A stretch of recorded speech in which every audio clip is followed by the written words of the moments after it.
నమస్తే welcome to our channel నేను సౌజన్య దర్శక ధీరుడు రాజమౌళికి పెను ప్రమాదం తప్పింది జపాన్ టూర్ లో ఉన్నటువంటి రాజమౌళి ఒక ఈవెంట్ లో పాల్గొనడానికి అక్కడ ఉన్నారు జపాన్ లో సో అక్కడ ఉన్నటువంటి సమయంలో అక్కడ భూకంపం వచ్చింది సో ఆయన చాలా భయపడిపోయారు బట్ ఎవరికేం కాలేదు అని చెప్పేసని రాజమౌళి కుమారుడు కార్తికేయ సోషల్ మీడియా వేదికగా మనందరికీ తెలియజేయడం జరిగింది మరి ఈ అంశానికి సంబంధించి మనతో మాట్లాడడానికి వారి విశ్లేషణని మనతో పంచుకోవడానికి ఈ రోజు మనతో పాటు ఉన్నారు సీనియర్ జర్నలిస్ట్ శ్రవణ్ కుమార్ వేర్లపాటి ఉన్నారు వారితో మాట్లాడదాం. నమస్తే శ్రవణ్ గారు.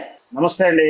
సో రాజమౌళి గారు ఇప్పుడు జపాన్ టూర్ లో ఉన్నారు. RRR మూవీకి సంబంధించి అక్కడ ఆల్మోస్ట్ ఒక 1.5 year నుంచి కూడా థియేటర్స్ లో ప్లే అవుతుంది అని చెప్పేసి సమాచారం. సో అలాగే అక్కడ ఆ ఈవెంట్ లో పాల్గొనేటువంటి సందర్భంలో జపాన్ వెళ్ళగా రాజమౌళి అక్కడ భూకంపం వచ్చింది అని చెప్పేసి వార్తలు వస్తున్నాయి. బట్ అక్కడ జపాన్ ప్రజలు అయితే చాలా నార్మల్ గా తీసుకున్నారు ఈ అంశాన్ని. బట్ మేమైతే భయపడిపోయామని చెప్పేసి కార్తికేయ చెప్పడం జరిగింది సోషల్ మీడియా వేదికగా. సో దీని గురించి మీరేమంటారు? అంత కామన్ జపాన్ లో భూకంపాలు? జపాన్ లో ఎర్త్ అనేది తరచూ వస్తూనే ఉంటుంది. మనకు కనుక సీజనల్ మార్పు కానీ వర్షాలు ఈ మామూలు వర్షం వచ్చినట్టుగానే వాళ్ళకి ఎర్త్ అనేది రెగ్యులర్ గా వస్తుంది. భూమి పొరలు ఎప్పుడు కదులుతూనే ఉంటాయి. అవి రిక్టర్ స్కేల్ పై 4 పాయింట్ దాటినప్పుడు 3 పాయింట్ దాటినప్పుడే వాళ్ళకి కొంచెం ఇంజూర్స్ ఉంటాయి. అంటే ఇటు ఆస్తుల విషయంలో కానీ ఏ విషయంలో కానీ వాళ్ళు చాలా అలర్ట్గా ఉంటారు. వాళ్ళు ఎర్త్ అనేది కొంచెం ముందుగానే ఆడ ప్రభుత్వం ప్రకటిస్తుంది. దాంతో వాళ్ళు సేఫ్ సైడ్ ఉంటారు.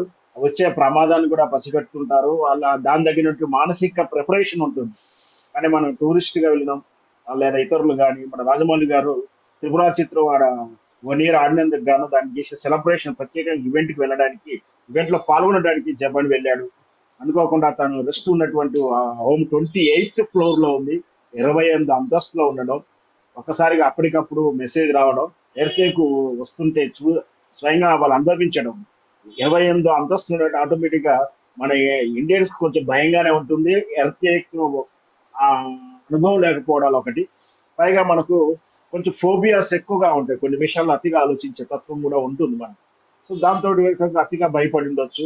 అయినా కూడా మేము సేఫ్ గా బయటపడని చెప్పి రాజమౌళి గారి కుమారుడు ట్వీట్ చేయడం, కార్తికేయ గారు చేయడం. దీంతో పాటు ఇది ఒకటే కాదు, మనం మర్చిపోతున్నాం. గత జనవరిలో కూడా జూనియర్ ఎన్టీఆర్ సేమ్ జపాన్ లోనే ఈ విధంగా సంఘటన ఎదురైంది. అయితే అప్పటికి జూనియర్ ఎన్టీఆర్ జపాన్ ని విడిచి బయలుదేరడం జరిగింది కాబట్టి అతను ఎలాంటి ఎక్స్పీరియన్స్ చేయలేదు. తాను కూడా వెకేషన్స్ తో ఫ్యామిలీస్ తో జపాన్ కి వెళ్ళి ఉన్నాడు గత జనవరిలో.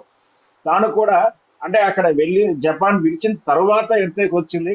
దాంతో ఇండియాకి వచ్చిన తర్వాత విషయం తెలిసి తాను సేఫ్ గా వచ్చేసాము, ఆల్రెడీ ప్రచారంలో ఉన్నటువంటి జూనియర్ ఎన్టీఆర్ జపాన్ లో భూకంపులు ప్రమాదంలో వెరుక్కున్నాడంటూ కొన్ని సోషల్ మీడియా కథనాలు రాంతో జూనియర్ ఎన్టీఆర్ గారి క్లారిటీ ఇస్తూ దాన్ని కూడా ట్వీట్ చేస్తూ మేము ఆల్రెడీ జపాన్ విడిచి వచ్చేసాము, ఆ తర్వాత మాకు ఎలాంటి ఎక్స్పీరియన్స్ చేయలేదు అంటే ఎర్త్క్వేక్ టైంలో అక్కడ లేమని కూడా స్పష్టంగా చెప్పారు. అంటే ఇప్పుడు బహుశా ఈ RRR లో ఉన్నటువంటి ఆర్లకు ఈ ఎర్త్క్వేక్ ఏమైనా సంబంధం ఉందా అని నాకు అనిపిస్తుంది. మొత్తం మీద సేఫ్ గా బయటకు వచ్చారు. సో మనందరం కూడా సంతోషపడే విషయమే. ఎందుకంటే జనరల్ గా మనకి ఏదైనా సంఘటన జరుగుతున్నప్పుడు సాధారణ సగటు మనిషి ఆలోచించే తత్వం వేరే ఉంటుంది. మరి క్రియేటివిటీ ఉన్నటువంటి రాజమౌళి గారు కానీ, భావుకత ఉన్న కవులు కానీ అనుభవాల నుంచి తర్వాత ఉత్తమ రచనలు చేయడం కానీ, ఉత్తమ పాటలు రాయడం కానీ చేస్తుంటారు కవులు. సహజంగా రచయితలు అనుభవాలతో కూడా మంచి కథ తయారు చేస్తారు. బహుశా ఈ రాజమౌళి గారు ఈ ఎర్త్క్వేక్ను తాను అనుభవించిన విధానాన్ని బహుశా భవిష్యత్తు చిత్రాలలో ఎక్కడైనా అనుభవాన్ని దాని తాలూకు కృష్ణుని సినిమాలో ప్రవేశపెడతాడో వెయిట్ చూద్దాం. ఓకే, అంటే మీరు ఇంతకు ముందు అన్నట్టు RRR ఇంతకు ముందు జూనియర్ ఎన్టీఆర్ కి జపాన్ వెళ్ళినప్పుడు ఆయన బయటికి వచ్చేసేయడం, ఆ ప్రకృతి వైపరీత్యాలు జరిగేటువంటి సమయంలో ఇప్పుడైతే రాజమౌళి డైరెక్ట్ గా అనుభవించడం జరిగింది ఆ భూకంపాన్ని. సో నెక్స్ట్ మీరు అన్నట్టు రామ్ చరణేనా అనుభవించగలిగేది జపాన్ ఒకవేళ వెళ్తే? మనం నెగిటివ్ అనుకోలేము, కానీ సిమిలర్ ప్యారలల్ జరుగుతున్నటువంటి సిమిలారిటీని చూస్తే అంటే ఏదో జరగాలి అని కాదు శ్రవణ్ గారు, మీరు ఇంతకు ముందు అన్నట్టు అంటే వీళ్ళు చుట్టూ తిరుగుతుంది అన్నారు కదా ఇంతకు ముందు జపాన్. అంటే few months back junior NTR Japan వెళ్ళినప్పుడు ఫ్యామిలీ టూర్ లో అప్పుడు ఇలాగే అంటే అప్పటికి ప్రకృతి వైపరీత్యం వచ్చే టైంకి ఆయన అక్కడి కోయిన్సిడెంట్ గా నుంచి జరుగుతున్నాయి. వచ్చేసారు. అవును, కోఇన్సిడెన్స్ అవుతుంది. కోయిన్సిడెంట్ ఒకవేళ జరిగినాయి. అంటే ఇప్పుడు మీరు అన్నట్టు నెక్స్ట్ రామ్ చరణ్ కనుక జపాన్ వెళ్తే సేమ్ ఇలానే ఏదైనా ప్రకృతి వైపరీత్యం జరిగింది అంటే ఖచ్చితంగా మీరు అన్నమాట నిజం అనుకోవాలి. అయితే ఇంకొక ఇక్కడ మంచి హ్యాపీ న్యూస్ ఏంటంటే ఆల్రెడీ 2 అనుభవాలు ఉన్నాయి కాబట్టి రామ్ చరణ్ గారు ఒకవేళ వెళ్తుంటే ముందస్తు జాగ్రత్తలు తీసుకుంటూ ఉంటే ఇంకా బాగుంటుంది అనేది మన అభిప్రాయం. ఓకే.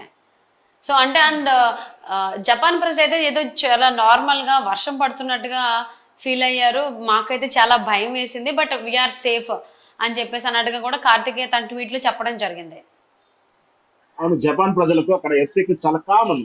ఎందుకంటే వాళ్ళ ఓకే. కట్టడాలు కూడా భారీ ఎత్తు కట్టడాలు ఉండవు. వాళ్ళ జపాన్ విషయంలో సునామీకిను ఎర్త్క్వేక్ రెండింటి కూడా వాళ్ళకు ఆ వినడానికి కొత్త వార్తగా ఏముండదు. మనకు కనుక వర్షాలు వచ్చినప్పుడు దివిషిలో లాంటి వర్షాలు మామూలు తరచు తుఫాను 3 రోజులు 4 రోజులు మనకు ఎట్లా అయితే మన దేశంలో తరచు వస్తుంటాయో సీజనల్ గా, అక్కడ కూడా 3 నెలలకు 4 నెలలకు ఒకసారి ఎర్త్క్వేక్ రికార్డబుల్ అంటే రికార్డు కానిది అంటే బహుశా 1 పాయింట్ లోపు ఉన్నప్పుడు పెద్దగా పట్టించుకోరు అంత భూమి పొరల కదలికలు. 1 పాయింట్ తగిన తర్వాత విషయాలనే కొంచెం మనకు ఫీల్ అవ్వడానికి కూడా తెలుస్తూ ఉంటుంది. బహుశా వాళ్ళకి కామనే కాబట్టి అది పట్టించుకోరు, దాని జాగ్రత్త తీసుకుంటారు.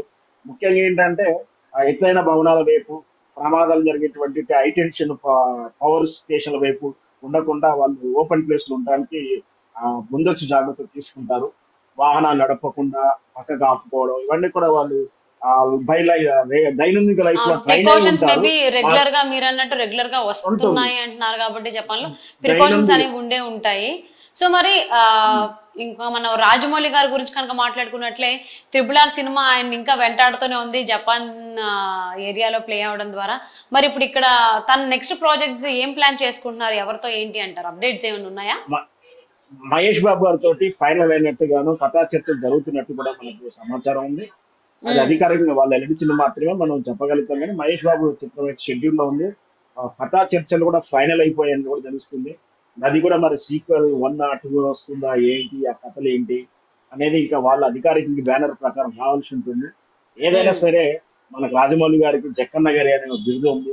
ఏదైనా అందంగా నిదానంగా పొందిగ్గా చెప్పుకుంటూ అంటే కథ చిత్రం షెడ్యూల్ స్క్రీన్ మీదనే కాదు, డిజిటల్ స్క్రీన్ మీదే కాదు, దానికి ముందు పేపర్ మీద కూడా అందంగా చెప్పుకుంటూ ఒక్కొక్క సన్నివేశాన్ని జాగ్రత్తగా రాసుకుంటూ దాన్ని అంటే మేకింగ్ అంతా కూడా బ్రెయిన్ లో ఆల్రెడీ అయిపోతుంది. ఇది ఏ విధంగా ఉండబోతుంది, ఏదేంటి ఫిక్షన్ వర్క్ ఏంటి, నాన్ ఫిక్షన్ వర్క్ ఏంటి, యాక్షన్ మూమెంట్ ఏంటి, గ్రాఫిక్స్ ఏంటి, ఇవన్నీ కూడా తను ఒక ప్యాకేజ్ అంటే ఒక సీన్ టు సీన్ సిస్టమేటిక్ గా ఆయన బ్రెయిన్ లో ప్యాక్ చేసుకున్న తర్వాతనే షెడ్యూల్ కి వచ్చేస్తుంటాడు. అందుకనే అతని చిత్రాలు ఏది చూసినా కూడా ఒక అందమైన బాపు బొమ్మలా కూర్చిదిద్దినట్టు కొందరు బొమ్మల్లా ఉంటాయి, అందంగా ఉంటాయి, థ్రిల్ ఫీల్ అవుతుంటాము, రికార్డ్ బ్రేక్ అవుతుంది. కాకపోతే జాప్యం అని ఒకటి ఉన్నప్పటికీ కూడా లేట్ అయినా కూడా మంచి కావ్యాలు వస్తున్నట్టుగా చిత్రాలు బాగున్నాయి. కాబట్టి ఈ రోజు జపాన్ కానీ ఆస్కార్ లెవెల్లో ఆస్కార్ వేదికల మీద ఉండడం కానీ ఇవన్నిటికీ కారణం ఏంటంటే అంత శ్రద్ధగా చేయబట్టే సినిమాలు అంత విలువైనవి వచ్చినాయి.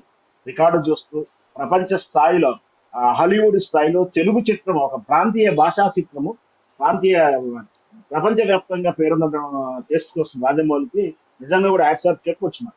ఓకే.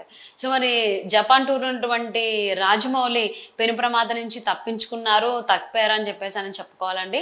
అండ్ ఫర్దర్ గా నెక్స్ట్ మహేష్ బాబుతో రాబోతున్నారు. మరి ఆ సినిమా ఎప్పుడు అనౌన్స్ చేస్తారనేది వేచి చూద్దాం. And thank you so much for spending your valuable time with us, Shravan Kumar గారు.